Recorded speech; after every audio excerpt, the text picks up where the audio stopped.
वो कह रहे हैं अकेले का पाप कैसे होगा? संविधान जब बना था, जब मुस्लिम लॉ हो या हिंदू लॉ हो, तो सबकी सहमति से बना था, आप भी उसमें सहभागिता थे, तो अब आप उनका पाप क्यों बता रहे हैं उसको? और ये सिर्फ मुद्दों को भटकाने के लिए इस तरह के बातें करते हैं आप लोग। जी, भारतीय जनता पार्टी अपनी स्थापना से लेके चाहे हमारा जनसंघ था, तब भी आप देखेंगे हमारे जो विचारधारा के प्रमुख मुद्दे थे, जो हमारा एजेंडा पॉइंट था, उसमें भी यूनिफॉर्म सिविल कोड की हम बात करते थे। आदरणीय प्रधानमंत्री श्री नरेंद्र मोदी जी की जब से देश में सरकार आई, उन्होंने हर बार इसकी खुलकर वकालत की है कि हमारे संविधान निर्माताओं की ये मंशा थी। आर्टिकल 44 हमारा जो कॉन्स्टिट्यूशन है, उसमें directive principle of state policy जो हमारा चैप्टर 4 आता है, उसमें आर्टिकल 44 पहले से इंसर्ट है। उसमें कंप्लीटली कहा गया है कि देश में समान नागरिक संहिता होनी चाहिए। लेकिन संविधान सभा की बहसें उठाकर देखने की आवश्यकता है। हमारे जो कांग्रेस के प्रवक्ता साथी है आनंद जैन कासीवाल जी, काफी वरिष्ठ साथी हैं, लेकिन आनंद जी को और उनकी पार्टी को उन संविधान सभा की सारी बहसों को देखना चाहिए, जहां डॉक्टर बाबा साहब अम्बेडकर, मुंशी साहब के मुंशी जी, किस प्रकार से सारे लोग कहते थे कि देश में यदि हम अलग अलग धर्मों के लिए अलग अलग सिविल कोड की अगर अनुमति देंगे, तो इस देश में कहीं ना कहीं कियोस्क आ जाएगा। और आज हम वही देख रहे हैं कि राजनीतिक दलों ने अपनी तुष्टीकरण की राजनीति को पोषक वातावरण उत्पन्न करने के लिए किस प्रकार से देश को, समाजों को बांटा है। विघटन की राजनीति यहाँ चरम पे है।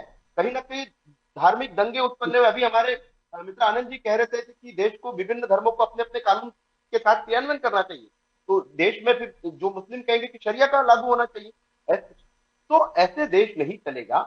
मध्य प्रदेश सरकार आदरणीय मुख्यमंत्री डॉक्टर मोहन यादव जी के नेतृत्व में जो प्रतिबद्धता के साथ में कॉमन सिविल कोड की ओर बढ़ रही है, ये निश्चित रूप से अपने आप में उल्लेखनीय बात है। और हमारे संविधान निर्माताओं लीजिए ना, सबसे विचार विमर्श के बाद कानून बनेगा तो ज्यादा बेहतर होगा, थोपा ना जाए।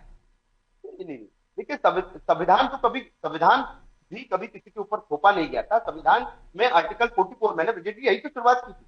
हमारे संविधान निर्माताओं की स्पष्ट महत्ता थी कि ये देश जातियों में विकसित न हो, धर्मों में विकसित न हो, सबके लिए यदि समान क्रिमिनल जस्टिस के कानून सबके लिए समान है, तो सिविल कोड के लिए चाहे विवाह का कानून लीजिए, दत्तक लेने का लीजिए, संपत्ति में बंटवारे का कानून है या तलाक है, ये क्यों इस प्रकार से अलग अलग कानूनों से इसको गवर्न किया जाए। हमारी राजनीति की जो दिशा है ना, वो कांग्रेस ने अपने वोट बैंक के लिए इस प्रकार से धर्मों में बांट दी थी। दशकों तक देश तुष्टीकरण की राजनीति में पॉलिटिक्स ऑफ अपीजमेंट का दंश खेल चुका है। लेकिन भारतीय जनता पार्टी हमेशा से नेशन फर्स्ट में बिलीव करती है। हम कांग्रेस की उन ऐतिहासिक गलतियों को सुधार रहे हैं जिन्होंने समाज को असमानता की गहरी खाई में छोड़ा है। दूसरा जो बड़ा विषय आता है कि विभिन्न व्यक्तिगत कानून की बात कर लीजिए, जो पर्सनल लॉ की हम बात करते हैं, महिलाओं के साथ में किस प्रकार के भेदभाव होते हैं। कॉमन सिविल कोड आने के बाद में ट्रिपल तलाक का बात कर लीजिए, पॉलीगैमी जिसको हम बहु विवाह कहते हैं, या उत्तराधिकार में असमानता, पितृसत्तात्मक जो अटल को नॉर्म्स को। तो अजय जी, किस्तों में क्यों लागू कर रहे हैं कि उत्तराखंड में कर दिया आपने, अब मध्य प्रदेश में विचार कर रहे हैं, उत्तर प्रदेश में विचार कर रहे हैं, देश में लागू कर दीजिए, आपकी सरकार है।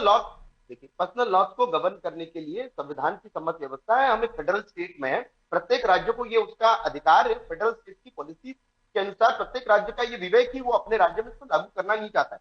केंद्र ने हमेशा से इस बात की पक्षधर रही है। भारतीय जनता पार्टी के आप सारे मैनिफेस्टो उठाकर देख लीजिए। राम मंदिर का भव्य दिव्य निर्माण की हम बात करते थे, हम आर्टिकल 370 के एब्रोगेशन की बात करते थे, हम यूसीसी की बात करते थे। हमारा एजेंडा कभी बदला नहीं है ब्रजेश जी। भारतीय जनता पार्टी के स्थापना से लेकर मैनिफेस्टो उठाकर देख लेंगे, अब तक के मैनिफेस्टो में हम इस बात के लिए प्रतिबद्धता के साथ में खड़े हैं कि देश में समान नागरिक संहिता होनी चाहिए।